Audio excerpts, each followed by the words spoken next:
Have you ever wondered what we called certain conditions before we had a name for them? Well, what if I told you that one of today's most talked about mental health conditions was once seen as a spiritual crisis? Today, we are going on a journey through time to uncover the hidden history of what we now call obsessive-compulsive disorder. And let me tell you, it's a story that takes us from ancient religious texts all the way to the cutting edge of modern medicine. So let's start with the big question, right? What was OCD called before it was, well, OCD? The answer isn't a simple one-liner. It's actually a fascinating mystery that takes us from the pews of a church to the psychiatrist's couch and finally to the modern-day clinic. For centuries, the very first name for this kind of experience was scrupulosity. And the origin of that word is just so powerful. It comes from the Latin word scrupulum, which literally means a small, sharp stone.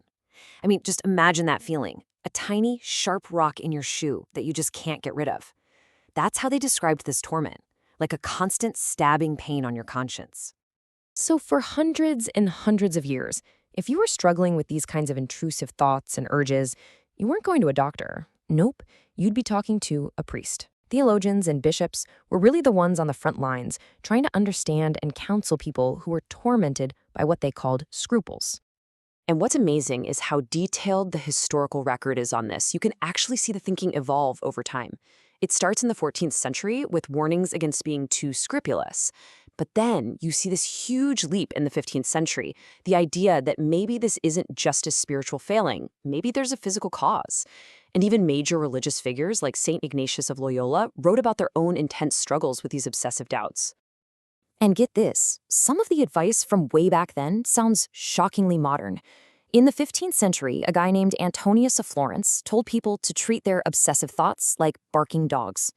Just ignore them, treat them with contempt. That is so similar to a core idea in modern therapy today. It's just wild to think the wisdom was there centuries before we had the science to back it up. And listen to this from St. Ignatius, the founder of the Jesuits. He just perfectly captures that internal tug-of-war of obsessional doubt. He talks about a thought coming from without, like it's not even his own, and this agonizing feeling of knowing you haven't sinned but feeling like you have. I doubt and do not doubt. Wow, that is just a perfect description of the cognitive dissonance at the heart of this experience. Okay, here's another key moment. It's 1691, and an English bishop named John Moore notices something crucial. He sees that the more people try to fight off their blasphemous thoughts, the more they try to push them away, the stronger and more frequent those thoughts become. It's that classic don't think of a pink elephant problem, right? The very act of trying not to think about it makes you think about it more. It is just amazing to see that paradoxical effect described so clearly over 300 years ago. All right, let's fast forward a bit. As we get into the 19th century, the whole conversation shifts from the church over to the clinic. Doctors and early psychiatrists are now looking at this, but they were kind of stumped.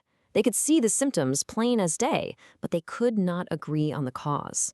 Was it a failure of willpower? A disease of the emotions? Or was this a problem with thinking itself? And this debate basically split right down the middle along geographic lines. You had the French psychiatrists over in one corner arguing this was all about the will or the emotions. They saw it as a kind of failure of will or an emotional illness. But in the other corner, you had the Germans, and they were focused on the intellect, convinced it was fundamentally a disorder of thinking. This whole debate led to this explosion of new terms.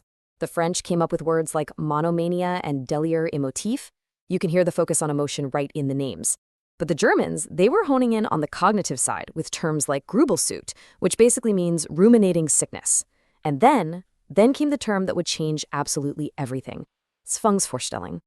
So how in the world did we get from all these competing ideas and complicated foreign words to the simple name we use today, OCD? Well, the answer is pretty surprising. It all comes down to a single German word, and believe it or not, a little bit of a linguistic accident.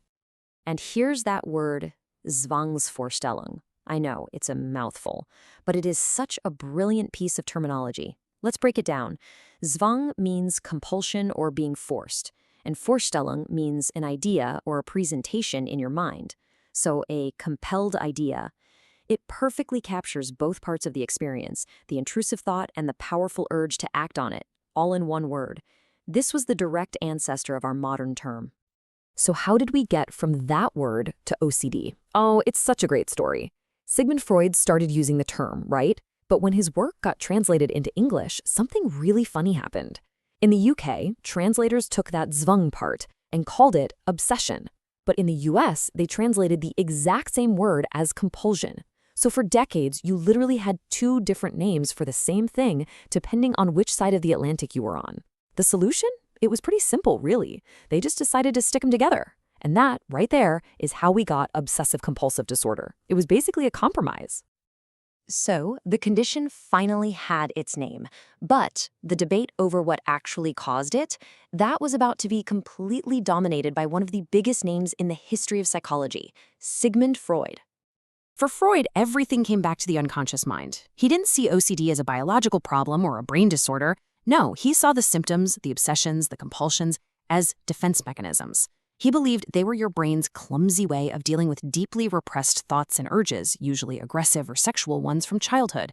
In his view, the symptoms were just the collateral damage from a hidden war going on deep inside your mind. And a classic example of this is his famous case of the rat man. This was a patient who was obsessed with this really gruesome fantasy involving rats. Now, for Freud, this wasn't just some random, horrible, intrusive thought. No way. He interpreted it as a symbol of the patient's own repressed sadistic desires, a pleasure he was so horrified by that he wasn't even aware of it. In Freud's world, everything was a symbol for something hidden deeper down. Now, Freud's ideas were hugely influential for decades. They really dominated psychiatry. But by the 1970s, a new wave of thinking started to take over. Behavioral and cognitive psychology came along and offered a totally different approach.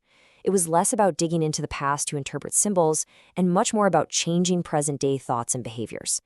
And this practical, evidence-based approach is really the foundation of how we understand and treat OCD today.